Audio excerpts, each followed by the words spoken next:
dardini aytib kelgan, haqiqatni aytib kelgan odamga ham ishon qaramasdan qaraydigan holatga kelib qoldik. Hayotimizda, o'zaro muomalalarimizda, muloqotlarimizda ham yolg'on va aldov ko'payib ketgan. Buni natijasida musulmonga bo'lgan ishonchi yo'qolib boryapti. Bu jamiyatni parokandaligiga olib boradi. Bir iymonni da'vosini, musulmonchilikni da'vosini qilgan kishi yolg'on gapirib, bir boshqa birodarini aldab, uni chuv tushirishligi umuman bir islom axloqiga, shariat ahkomlariga to'g'ri kelmaydigan, musulmon kishi uchun munosib bo'lmagan holat hisoblanadi. Buni hech qanaqasiga qabul qilib bo'lmaydi.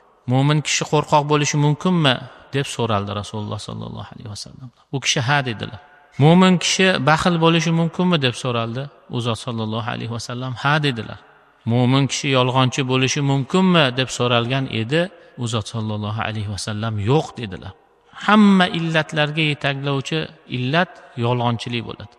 Yolg'onchilikdan boshlangan narsa ana shu yolg'onni fosh bo'lishidan qo'rqib boshqa narsalarga ham qo'l urishlikka majbur bo'ladi inson.